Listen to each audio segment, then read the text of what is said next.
So this gathering today is designed to be a little more conversational in nature. So first we will hear from our two co-chairs of the Law, Criminal Justice, and Public Safety Committee, Senator Whitney Westerfield from Kentucky and Representative Roger Goodman from Washington. And then we will start a conversation with our three speakers, Elaine Burakove, Robin Washi from the Justice Management Institute, and Reagan Daly from the Institute for State and Local Governments.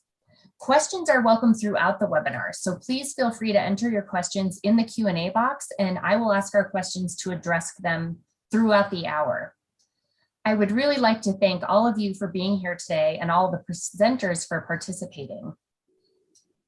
The unprecedented COVID-19 pandemic disrupted life as we know it in relation to many things, as you all know, but it especially had major effects on our justice system.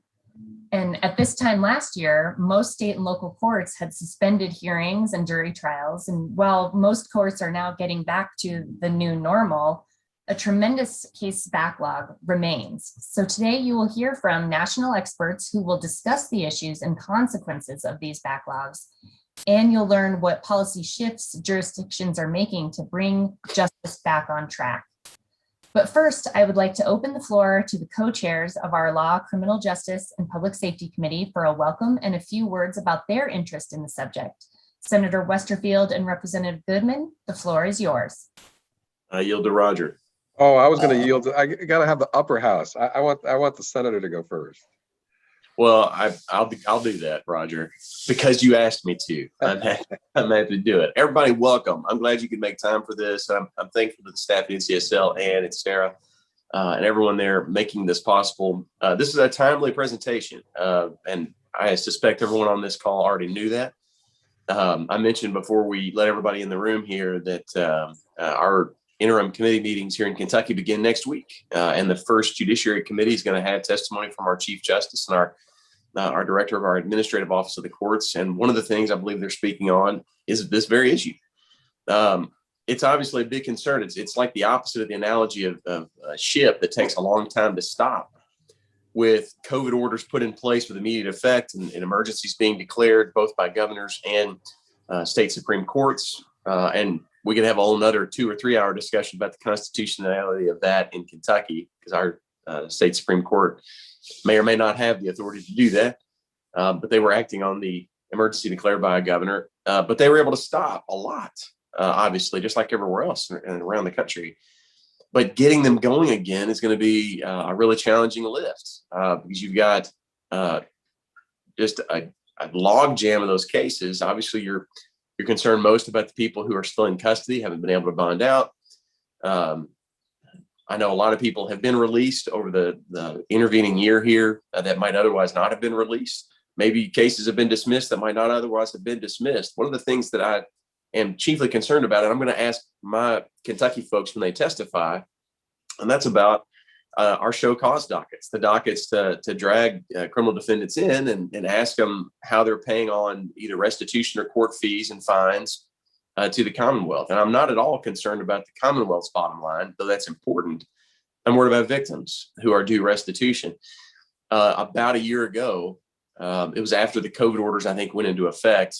But in any event, our Supreme Court stopped show cause dockets entirely, just paused them. And they did it for 6 months because all of us thought, well, we'd get through the first big wave and then things would come back to a little bit of normal. Of course, that never happened. So they kept having to continue and push it out. Even now, as we talk right now, our state Supreme Court lifted its COVID restrictions a week ago today, except for the show cause docket, which I believe has still been pushed out until July. Whenever that finally hits again, I suspect we're going to find a boatload of people who haven't been responsible about paying what they owe to victims and what they owe to the courts or to whomever else they owe it to. So those are serious concerns. It bothers me to think that on top of our unemployment disaster here in Kentucky, which I think a lot of other states have struggled with, that there are victims who were counting on restitution payments that didn't show up, and there was no means to hold them accountable over the last year. I appreciate the folks coming today to present. I'm very eager to hear it, and I'm glad you all came and made time to participate with us today. Roger.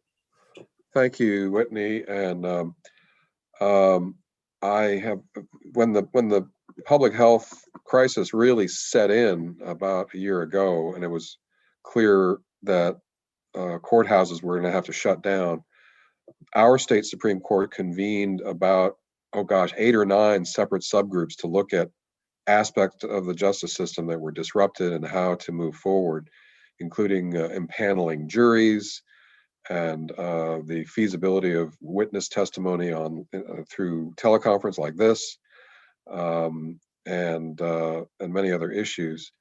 A lot of lessons were learned. Very interesting discovery that the testimony of witnesses in this format was found to be somewhat more reliable because you're actually looking at the face on the screen. So a number of trials did move forward virtually. Criminal trials, however, because of confrontation and other constitutional protections, did not. I think we have a backlog of about 9,000 criminal cases in Washington State right now. And so one of the reasons why our corrections department has our prisons population has declined by about, I think, 4,000 or 5,000 in average daily population. One lesson that we learned that I actually legislated on, our session has just concluded, is on protection orders, sexual assault protection orders, domestic violence protection orders, harassment orders. These are civil and yet linked to criminal activity.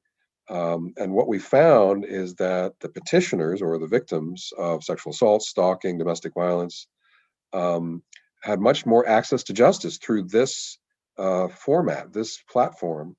And so we have now, the legislation that I just passed that the governor has signed puts in place permanently the processes that we developed during the pandemic through the courts for petitioners to file petitions for protection orders electronically, to have the service be electronic. And that was actually much better compliance, actually, because the respondents received it on a text on their or an email on their phone, and there was no need for send a deputy out personally to serve. That was a waste of resources. The hearings are done remotely by teleconference. And so the protection order process is actually run much more smoothly, and victims have gotten much better protection. So that just an example of, unintended, and yet it was a beneficial lesson that we learned from this, not being able to be physically present, but it provided some new efficiencies in the justice system. But we do have a considerable backlog of criminal cases that we're going to have to be digging out of for years coming up. I'm looking forward to the presentations, and welcome everyone.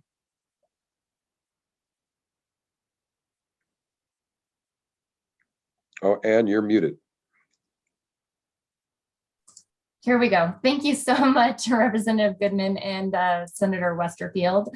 And now to start our discussion, led by our wonderful speakers, Elaine Borakov, Robin Washi, and Reagan Daly. Ladies, thank you so much for being here. We are all excited to hear your information, and we are ready for your presentation. Great, thank you so much. For those of you that don't know the Justice Management Institute, which is my organization, we're a nonprofit, nonpartisan organization that works collaboratively with justice stakeholders, with policymakers, with government officials to improve the quality of justice in the country. And that means efficiency, effectiveness, outcomes, all the things you think about when you think about the word justice.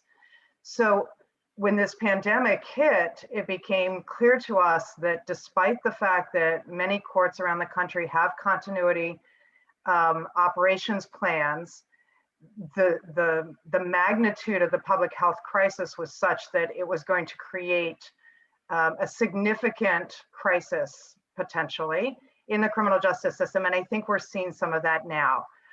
Robin, who is one of my senior program managers here at JMI, actually started back in March collecting information from states, from the governor's emergency orders, from the Supreme Court orders in various states, local and local county and local city ordinance changes, so that we could start to document what had been done and what was going to need to be done as courts reopened.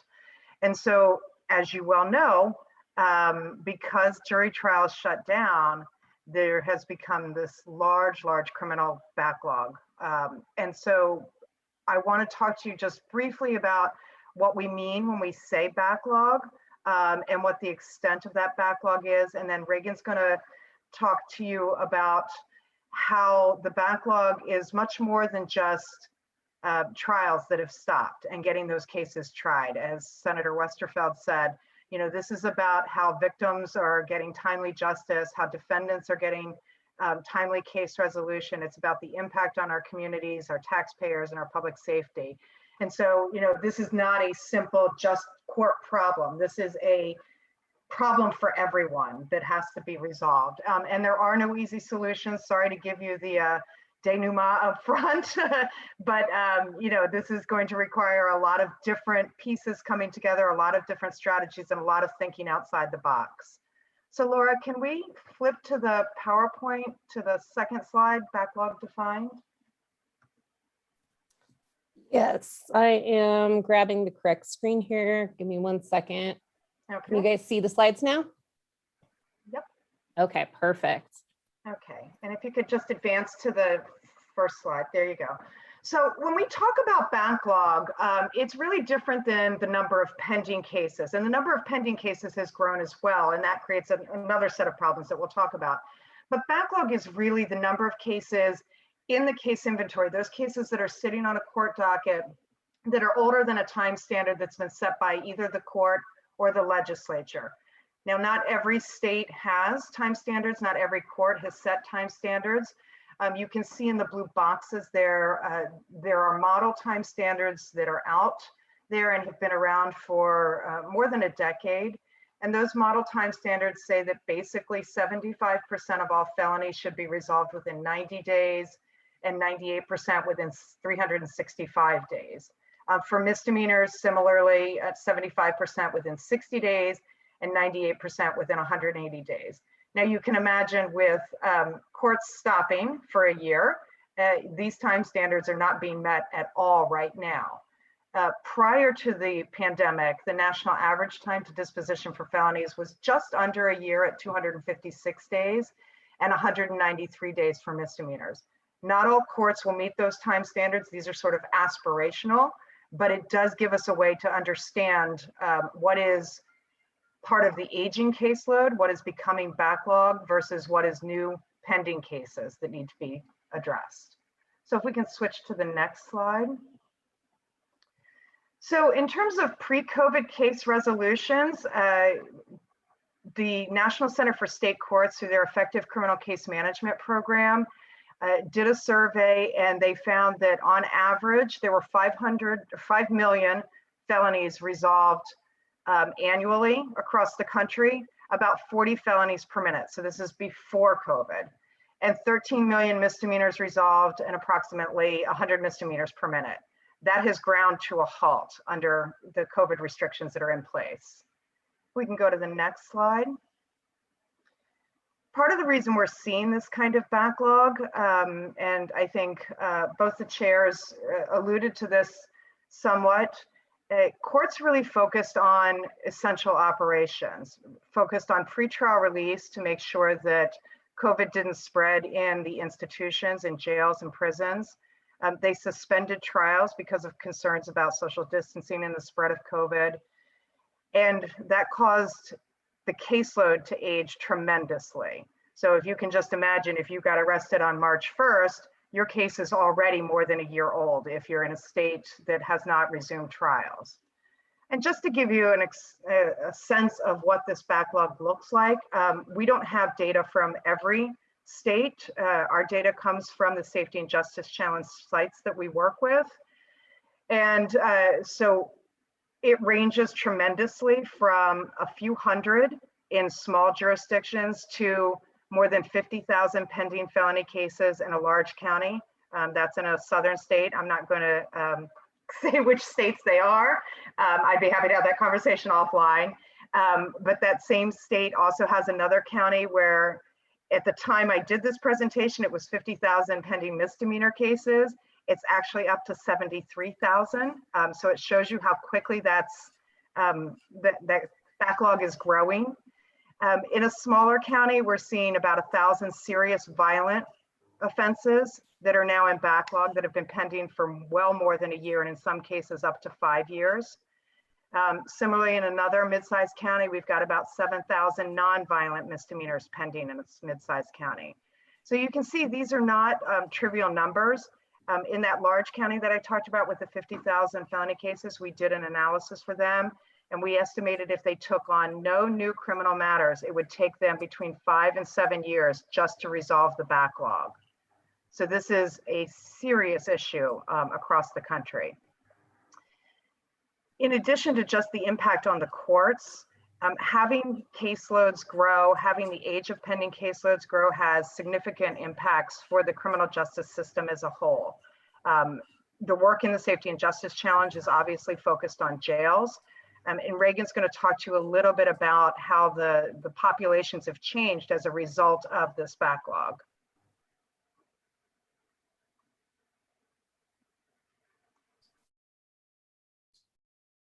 Okay, great. If we can flip to the next slide, I think yep, okay. And then the next one after that. Yes, so thank you, Elaine. And my name is Reagan Daly, everybody. I'm the research director at the CUNY Institute for State and Local Governance, or ISLG, as we call ourselves for short.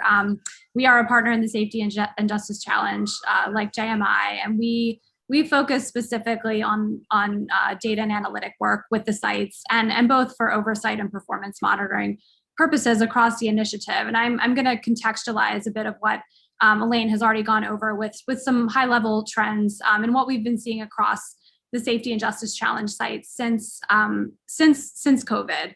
So, I mean, starting sort of big picture with the overall jail populations, like many sites around the country, we've seen pretty big decreases in jail populations across the Safety and Justice Challenge sites since the pandemic really became prominent in the states, and in March of 2020 across our sites, which this reflects data from roughly 2025 of our implementation sites.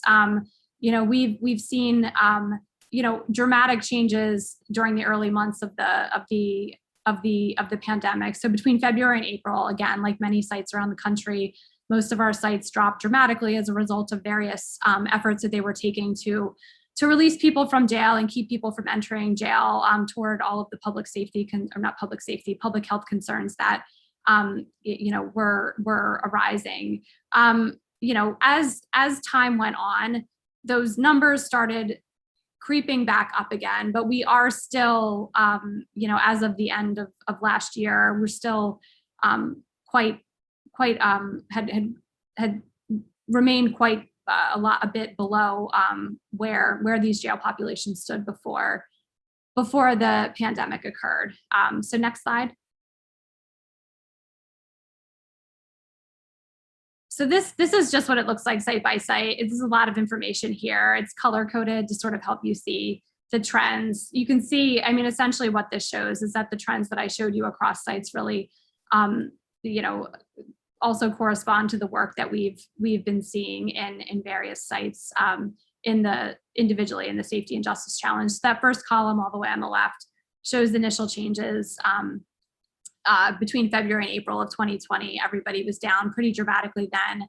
Again, between April and October, you started to see populations creeping back up, though still much lower than they were before the pandemic. And that column all the way on the right shows the change from February 2020 through the end of last year. So despite sort of creeping back up, they all were still much lower than they were in the beginning of the year.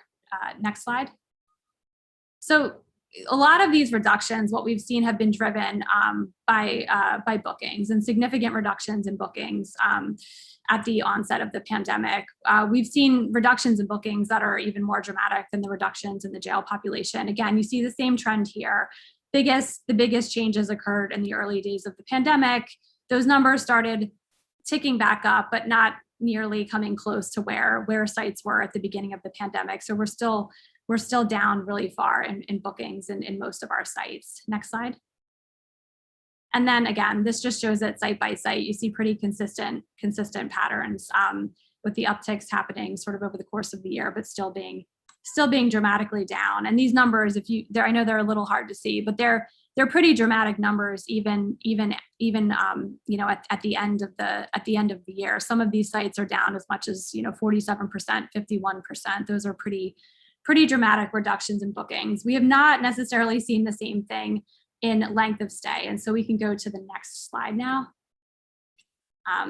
Yeah, so this shows how average length of stay has increased or has changed in our sites, which speaks the most directly to the case processing and the case backlog conversation that we're having here today. I should note that our data on length of stay are based on releases from jail. So these numbers actually look better than they would look if you looked at the population that was sitting in jail, because they don't account for people who haven't left the jail during the course of the pandemic, which is the populations that are the focus of this conversation and are the most impacted by case backlogs. But you'll see, even if you look at it at length of stay trends for people who are being released from jail, we've still seen increases even in these numbers and a fair number of our sites.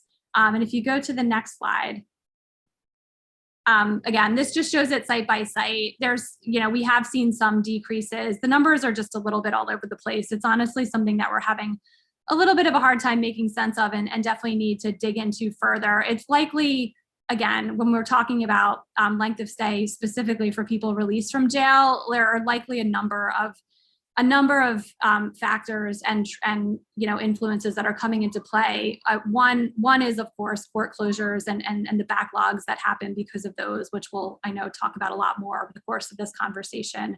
The other piece is bookings. Bookings went down, lower level charges and lower level, lower risk folks were not being booked into jail, which changes the overall length of stay for the remaining population. You're left with a more serious population of folks in jail who are staying longer and are affected by those case backlogs.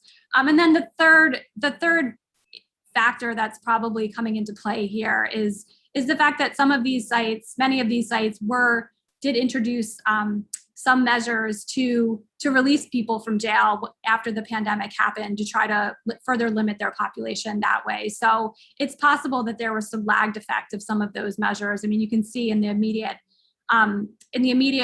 like initial first couple months of the pandemic, most of these sites had experienced increases in length of stay. We started to see reductions in the remaining months. But again, this is not the population that's necessarily of most interest for this conversation. Next slide. To supplement, since you know, the more important population to look at is people who are in jail, we do have another partner in the Safety and Justice Challenge, the JFA Institute, who also does a lot of data and analytic work with these sites. They have over the last year begun doing pilot analysis work in a subset of our sites to look post-COVID at crime trends, at arrest trends, how the jail composition has changed over the course of the pandemic. And some of the work that they've done, which I should caveat is not across all of our sites, but in a subset of them, does sort of speak more directly to some of the issues that we're talking about here. So I'm going to briefly touch on some of their findings. Next slide. So two of the big takeaways that came out of their pilot analysis so far, which you'll see in these coming slides. I mean, one is that crime and arrests went down in 2020, and in at least the majority of sites that were part of this pilot analysis. This created a lower overall volume of cases and fewer bookings into the jail as well. But even outside of the bookings context, there was a lower volume because people were not being arrested as much. So that again plays into this decrease in bookings, which could potentially have affected length of stay because of who is going into the jail. But the second piece of their analysis, which is incredibly important for this conversation, is that for those who were being booked or who were in jail at the start of the pandemic, court processing stopped or significantly slowed down, and this created a big backlog even with the lower case volume. Obviously, everybody knows this because that is the subject of this webinar. Next slide. So these just show you some of the trends that were highlighted in these takeaways. So if you look at UCR arrests, which are the index crimes. They were down 28% from the same time last year. You can see the line in the middle of the graph that shows when COVID really started, and you can see that the levels are much lower in December of 2020 compared to December of 2019. Next slide. JFA was also able to get arrest data directly from site. So they looked at this based on that data, which includes a wider range of arrest charges. And even when you look at that wider range, and they were able to break them down into felonies and misdemeanors, you see the same trend. Arrests down 33% from the same time last year by the end of 2020. So again, this just illustrates that the volume of cases has really declined since the pandemic. Next slide. With that said, these next couple of slides show how the composition of the jail has changed and the length of stay has changed for people who did enter the jail or who are already in jail at the start of the pandemic. And so this first one is focused on releases. So they looked at who's being released from jail pre and post pandemic. What are they being released for? How have those groups of releases changed? Who's more or less represented after the pandemic, and what do the lengths of stay look like? And so there's a lot going on in this chart. I want to highlight a couple of things. I mean, one, the releases on bond bail and release on recognizance were a larger proportion of releases post COVID-19. Transfers to prison were a smaller proportion, and the folks who are being transferred to prison are a population that has really cropped up a lot in JFA's analysis of these issues. The percentage has declined. 10% of the population of releases were transfers to prison pre-COVID. Post-COVID, it dropped to 7%, which doesn't seem, that dramatic, but it is in the context of the fact that these are small percentages to begin with. And the bail bond RORs increased from 42% to 52%. Length of stay didn't really change much for the bail bond and ROR releases, but if you look at the time served and time served expired category and the transfer to prison, and also the cases that were dismissed or had a court order, those lengths of stay dramatically increased post-pandemic. So for time served, it went from 59 days to 101 days. Transfers to prison, again, went from 86 days to 97 days, and the dismissed cases went from 53 days to 85 days. So for those who were for these groups, they're smaller proportions of the population, but their lengths of stay are really increasing, and they're being released less often, which is not surprising. And then the next slide, which I think is my last one, they also looked at the population of people who were currently residing in the jail, and overall, what you can see here is that the overall length of stay increased 42%. Comparing pre-COVID to post-COVID periods, using February 2020 and December 2020 as the marking points. That is a dramatic increase, of course. This appears to have been driven by a growing population with violent felony charges. So if you look down at the bottom of the chart, it shows the composition of the population by charge. Violent felonies were 42% of the population pre-COVID, increased to 57% of the population post-COVID. And felonies overall also ticked up from 82% to 87% across these sites. I mean, this is all sort of in line with what we've been hearing up to this point, and I'm sure what we're going to continue to talk about. These are likely cases that are being implicated by these case backlogs, who are more likely to go to trial and that are being sort of held up because of all of the court processing, restrictions that have been happening since COVID. I think that's my last slide, so I'll turn it back to Elaine and Robin from here to carry on the conversation. Okay, thanks, Reagan. And of course, the data that Reagan's presenting are those people just held in custody, which should be the priority in terms of the backlog. But for each person held in custody, as her early slide showed with the number of bookings and releases, there are a lot of people out of custody in the public who are waiting their trials and waiting for their cases to be adjudicated.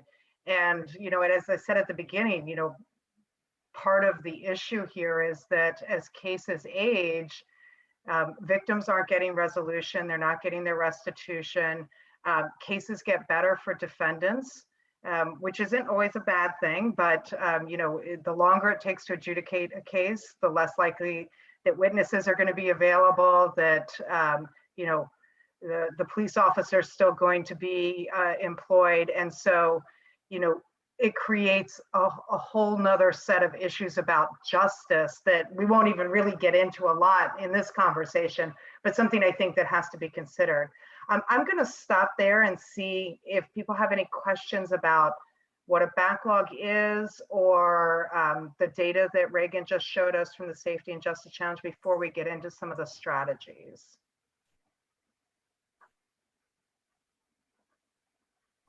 And please feel free to put them in the chat, or feel free to just unmute yourself, or I'm not even sure if you have the capability of doing that, so it might be best for the chat.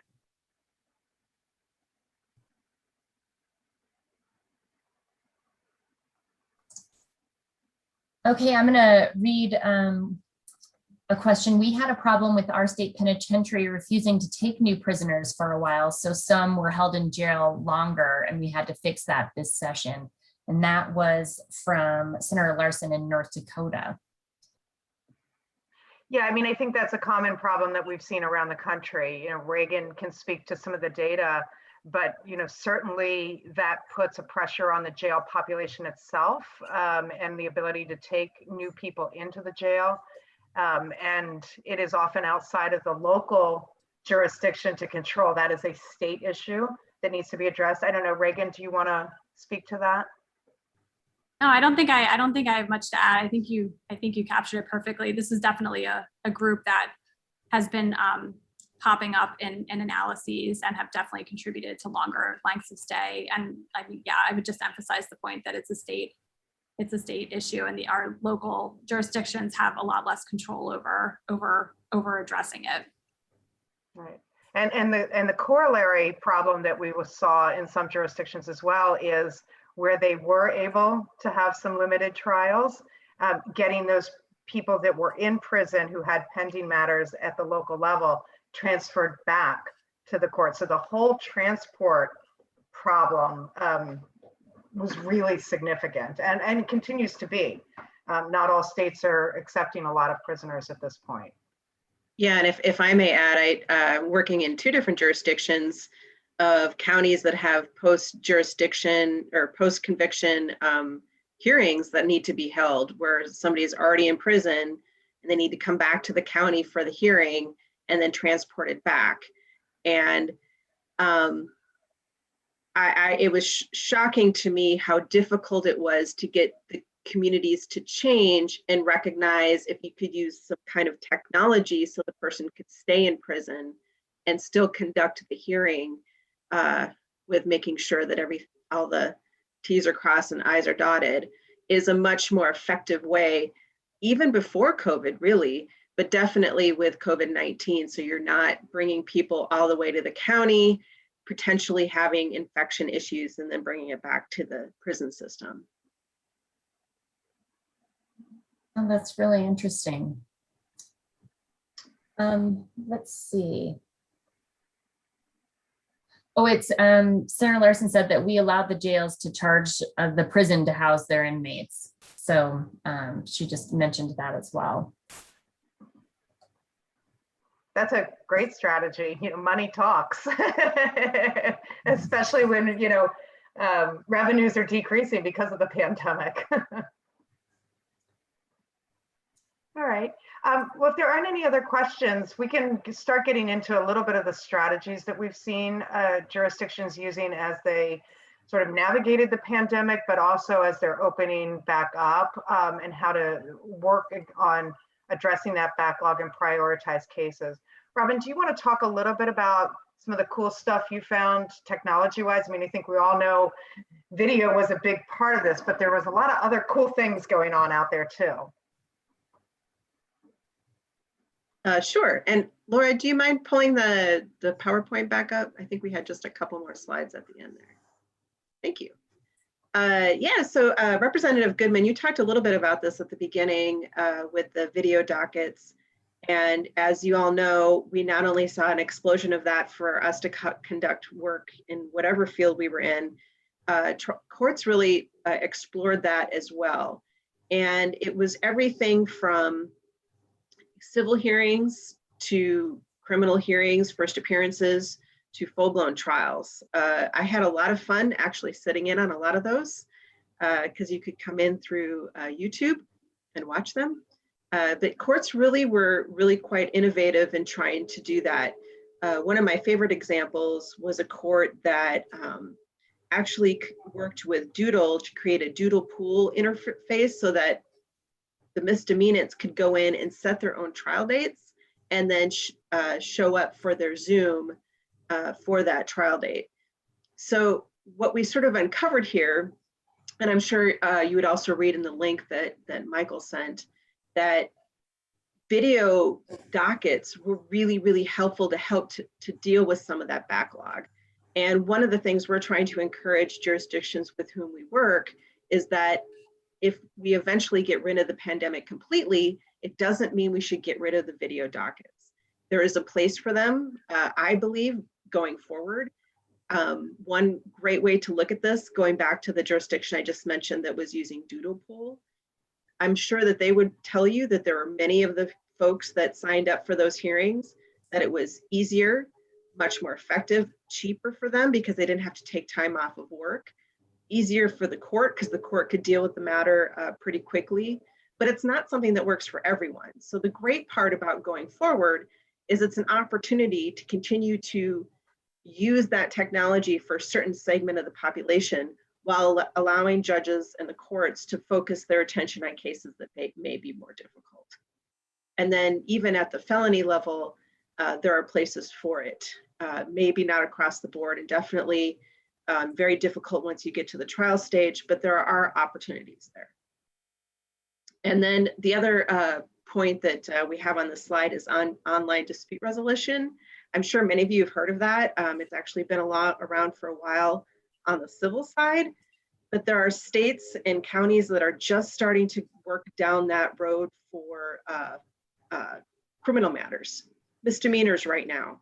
So there are one place that we're working with that's trying to do traffic and low-level misdemeanants, where you can basically triage your whole case, even if you're pleading not guilty, through an online dispute resolution. So that's really exciting. And I know that one jurisdiction, I think they even want to experiment with some felonies once it sort of gets up and running, which should be interesting. But at least at this point, they're hoping to roll it out for traffic and misdemeanants. And then I mentioned the scheduling. And then one other part I know Elaine and I wanted to talk about was some of the innovations that have been happening at pretrial and community supervision. As difficult as the pandemic has been for all of us, I have to confess it's been kind of exciting as a consultant because we have been able to help communities really push a little bit forward in using technology and really trying to think through how they can meet the needs of the community. Another way I like to look at this is sort of switching the approach of the courts on its head and not thinking of it so much as a place where you go to conduct your business, but switching it and thinking of courts almost like a service. Even if you're there as a misdemeanor or a felony, I know that sounds a little weird when you're talking about having it as a service, but if the courts and those that serve people through the courts can think of it as providing a service, we can think about it from the perspective of those that are coming to the court. So with pretrial and community supervision, you have an opportunity there to use technology at its best in order to allow people to meet their requirements. So there are apps that have been developed, ways to use technology in order to allow people to still have their supervision, but again, they don't have to go into an office and sit down with a probation officer or a pretrial services member. So those are some of the technology strategies. And then Elaine, did you want to talk about the case management strategies?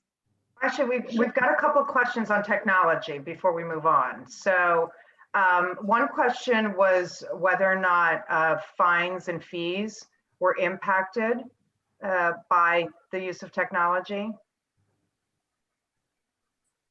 I'm not sure I know the answer to that question. I mean, I think that some things definitely went by the wayside as far as collection, but I do know that places that were able to get some of the technology up right away, particularly using Zoom.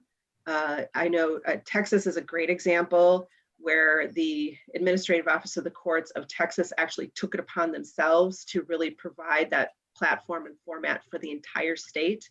And for any of you that know the courts in Texas, there are more than I can even count on my hands, toes, and probably the whole community of Arlington where I live, hands and toes, lots of courts. So I'm not sure that really answered that. But I see a second question about cost efficiency. I think, yes, I mean, obviously there's a cost in getting it up and running.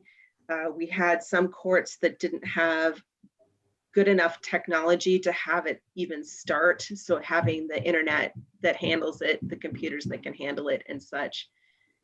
So there are some front end costs, but I think that you provide a situation where you can be more efficient if the technology is such that you can get through more cases. Back to the place that I mentioned that was using Doodle Pool, it wasn't as efficient probably for them than it would have been if all the defendants were there in court. So you do lose a little bit, but I think as the technology gets better and hopefully as vendors are created that can create this technology for the courts, that was part of the problem with that particular location. I think that'll cut down on the cost and increase the efficiency. I think the other piece related to cost efficiency is really in terms of personnel usage. When you don't have sheriff's deputies transporting to and from courtrooms, you're saving some costs there.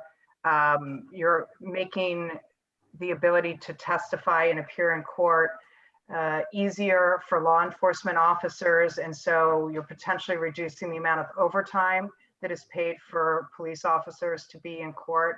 Typically, you know, they have a day in court where they're taken off the street and they just show up and sit there all day long, and they get paid for it. Here, you know, they may have an hour or two during the day where they're scheduled to be on an online hearing. And then we certainly saw it in the area of pretrial. We're working with the pretrial services department where they implemented virtual supervision for low-level, low-risk clients who had been released to their supervision. And the workload, they can handle many more cases because they're doing the check-ins virtually. They don't have people waiting to see them, and they can control the length of those meetings. And so you are seeing some savings there as well. So I think, you know, that's an area that's yet to be studied, what the full impact is. But I think there are a lot of places where there are benefits financially to places that did implement technology once you get past the cost of having the technology available. And I do want to mention for the users, I think there are huge benefits. Certainly those that, again, don't have to take off a full day of work, and even the attorneys. So that was a little bit of a mixed bag. In some cases, you will find attorneys that love it because they can just get on and do their thing. I think it gets a little more complicated if you're, for example, a public defender that has to appear in several places. It gets to be a little bit harder. We've heard that the private criminal defense attorneys love it because they can just get right on. So yeah, kind of a little mixed bag there. But. Attorneys is actually a good segue into case management strategies. This is an area that has been around for a long time, differentiated case management, and really has seen a resurgence as a result of the pandemic. One jurisdiction I work with, I was talking to an attorney about, you know, how much work they had been doing preparing cases without trial dates. And he said the entire court system is on a COVID vacation right now, which is funny, but terrifying at the same time, right? Because they should be preparing these cases. So one of the first things that we encourage jurisdictions to do to address the backlog is really take an inventory of what's there, what's been pending for more than a year, or more than 2 years or more than 3 years, depending on what the nature of your backlog is. and really sit down and look at whether or not that case is ready for trial. Has it been prepped? Do you have all the lab work? Are the experts been interviewed? Are you ready to go to trial? If you are, then let's prioritize that to get it on a trial docket.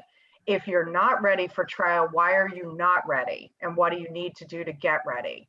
And then there are a whole bunch of cases, estimates range from 40 to 60% of cases that are ultimately going to be dismissed anyway, because either the person has been in custody for as long as they would have had they been sentenced, so the time served, or the case has just gotten worse for the prosecutor and they're going to have to dismiss it anyway. So let's get rid of those. Let's review those cases. If we're going to have to dismiss or there's an alternative resolution, disposition we can do, let's do that. And let's identify what's ready for trial, prioritize that, and really get people interacting with those cases that need to be prepped so that that's the next wave to get on a trial docket. And I'll talk in a second about how you do that, because there are finite courtrooms in each jurisdiction, right? So you can't just docket 1,000 cases. So we'll talk a little bit about that in just a second. The second piece that's really foundational to differentiated case management is defining case tracks based on their complexity. I always use drug cases as an example because they make up a large volume of felony cases. There are some very complex drug cases involving distribution networks versus someone who's possessed more than enough to get them into a felony category. And so if you differentiate those cases based on complexity, you can start to create schedules for for how they proceed through the system. So a case that is relatively routine, simple, generally doesn't involve a person as a victim, you can get those cases resolved more quickly, setting an aggressive schedule for it that would limit the number of continuances, that reduces the amount of time between court events. For those more complex cases, then what you're doing by creating that kind of scheduling order and dealing with those non-complex cases is freeing up time on the docket, freeing up attorney time, freeing up judicial time to really focus on those matters where the stakes are the greatest, where there's prison time, there's been serious injury, there's a public safety threat. And that's really something that, pre-COVID courts should have been doing. Some courts do, and not just courts. When I say courts, I mean prosecutors and defense as well. I'm talking about the whole sort of adjudication process. But let's devote most of our time in the courts to those serious matters that are really the people that we want off the streets versus those cases that are more routine that can be disposed of much more quickly. Typically, we see just the opposite. You get 50,000 misdemeanors sitting on a docket, and you've got no room to docket your 1,000 serious felonies. And then the last piece of this that we've been working with jurisdictions on is our continuances. For those of you that ever practiced in criminal court, continuances rule the day. And there are a number of people who will say, continuances are the problem. And that's what needs to be solved. Continuances are a symptom of the problem. When you're not managing the flow of cases through the system, you don't have those openings on the docket. And so it's very easy to keep kicking the can down the road. And so working with jurisdictions to establish continuance policies that will not violate defendant rights, but basically create a process by which the court will document who's asking for the continuance, the reason for the continuance, whether it was granted, and how many continuances in a case. The other piece of this too is that continuances, are generally set for 30 days out. We'll continue for another 30 days. There's nothing magical about 30 days. And so with non-complex cases, if there is a continuance, if we can get jurisdictions to say, okay, we're going to continue for 7 days or for 14 days or for 21 days. Again, thinking about the complexity of the case and what it takes to get it to that point where it's either going to plead, be dismissed, or go to trial. So I'll stop there before we go any further and see if there are questions about either the technology-based strategies or the case management strategies that we've been working on. Yeah, Elaine, we do have a question about specialty courts and how they were impacted, and if there was any data findings for specialty courts like drug courts or anything like that. Okay. Robin, do you want to talk about how specialty courts pivoted? I hate that word in a post-COVID environment, but I couldn't think of a better one at this point. Yeah, I mean, I'm not sure if there's any data, at least I have not seen any data. I only saw some anecdotal information out there that talked about using some of this virtual technology to meet with folks. A couple examples that I saw, one was a court that actually went to a homeless camp and actually went to meet them and hold the homeless court there. Another one, actually, this is my favorite one. This was a court that operated in person, right? And so they switched their medium where they used, it was kind of like I think a homeless day shelter to hold the homeless court. So the homeless person only had to get to that day center that they're used to going to already. And then they had a liaison, a woman that would work with them to get them on camera. And then the judge would, of course, be off site somewhere. So they, because of COVID, basically created a virtual court. And I actually need to check in with them to see if they're still doing it that way. It actually, I think, was a more effective method than the old way, because again, the person is used to going to that day center. It's a comfortable place for them. And then having that liaison there to make sure that everything went smoothly with the court it seemed like such a natural fit. And we've actually been working with another jurisdiction to replicate that model. I've also heard about a couple of places that have had kind of like a mobile unit to go out and check on people, using a parking lot sort of environment where they can come and just do a check-in. I mean, the nice thing about specialty courts, it's really less about a case processing sort of situation. It's really more of a check-in with the judge present. So I think communities got really creative in how to do that, to sort of just keep track of people and make sure that they were okay. Great, thank you so much. Those are really interesting examples. And I'm interested to see if there's going to be some writings or studies about those and talking about their effectiveness or their success. Yeah, I think there's a lot of things to study about that, because, there's on the one hand, there are concerns that if you're not physically present before a judge, that accountability component isn't there. But then there is the other side that Robin was talking about, that the ease of being able to appear and have that interaction in a way that it's comfortable for the defendant, that could create opportunity for greater compliance and greater success. So I think there are a lot of different ways to think about that. All right. Any other? It doesn't look like we have any other questions thus far. We are getting close to the end of our hour, but I didn't know, Elaine or Robin or Reagan, if you had anything else that you guys wanted to add. We have one more slide, I think. Oh, Laura, is there one more? Yeah, there's one more, and we can go through this pretty quickly. I mean, I think, given the audience, there are some things that we definitely saw as courts and tried to address the pandemic, things that were potential barriers or challenges that they had to navigate. So, as legislators, there are a number of things that I think you could consider that would support court efforts to reduce the backlog. First and foremost is there were some statutory barriers to technology strategies. Just as one example, in Texas, the address where the judge is located has to be part of the public record when there's a hearing. With remote technology, if the judge is doing that from his or her home, it is their home address. So there was a lot of reluctance among judges to do that. And when the courtrooms weren't open, they weren't able to go into the court to do that. There are matters where you must have proceedings transcripts.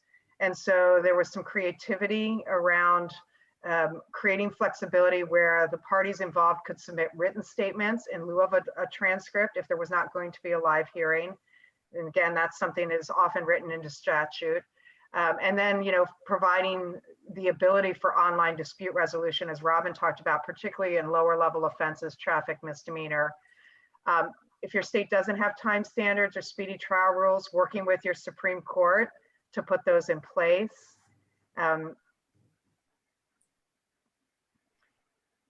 That's all I need to say about that one. With regard to how you get the case management strategies put in place, I talked about the finite number of courts and how do you docket all these courts. One of the things that an immediate need is getting support from the legislature for visiting judges to create temporary backlog dockets where you bring in a visiting judge to handle, pleas or proceedings so that other judges, the sitting judges, can handle the trials. Other budgetary support to supplement and build that capacity for technology. And then the last one, Robin, do you want to just briefly touch on that? Because I know we are really right up at the wire. Yeah, I was just going to add with the technology, Elaine pointed out a couple of really great examples of where it probably made sense when it said that in the local rule or in the statute, but really trying to put some of these things in place, it really became an impediment. And I think the courts were really good about doing emergency orders to sort of fix those things so people could do what they needed to do technology-wise. But I think it's really imperative, particularly for you guys, to work with the courts to see what it was that was done under emergency order and see if any of those changes need to be permanently made so the courts in the future can continue to use technology as is most appropriate. And then speaking of looking at the legislature, the last part on here was just really making sure, I know most of you probably have code review commissions and those things, but I'd really encourage you to really focus particularly on criminal code and make sure that it is up to date and really reflects where we want to be as a society for the kinds of cases that need to be prosecuted both at the traffic, misdemeanor, and felony level. It will really make an impact on the courts. And there's great model legislation out there. When I was thinking about this presentation, I was remembered about the work that AMVA did actually, gosh, it's probably 5 years old now, to re-look at licensure suspension and really have model legislation there. American Law Institute is working on the model penal code. We're working on the sexual assault, which interestingly hasn't been updated since like 1972. You can imagine how different that might be. We also just finished doing sentencing. So there's a lot of opportunities out there to really look at places that have done some model review. But yeah, that's my parting request. Thank you so much, Robin, Elaine, and Reagan. This has been just unbelievably educational for me. I've actually been texting and messaging with Michael Hartman, who works on court issues on our team too. And we've just been saying, this is so amazing, but this is awesome. So, thank you so much for all of this information. And really this subject is going to be on our plates for a while. So we plan on writing a state legislative news article about this issue, and we would love to reach out to you all again. And I'd like to thank you all so much for being here.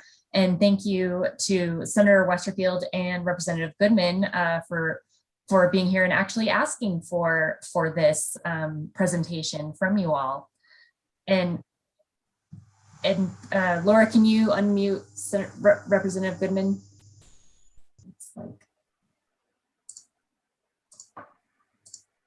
Sorry, this is the technology that can get tricky with the even with court systems. He should be able to unmute himself, but I also did ask to unmute him. Okay.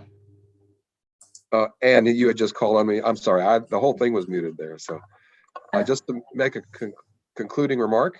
Yes. Oh, well, yeah, just thank you again. Thank you very much for this presentation. It reminded me of all the stuff that we're working on. We, for instance, have legislatively allowed local jurisdictions to appoint commissioners, for instance, to handle some of the backlog, resentencings, vacation of records, so those sorts of things. So all of these strategies we've applied some of them, but I've learned a lot about the other things that we need to do. So thank you very much for the great presentation.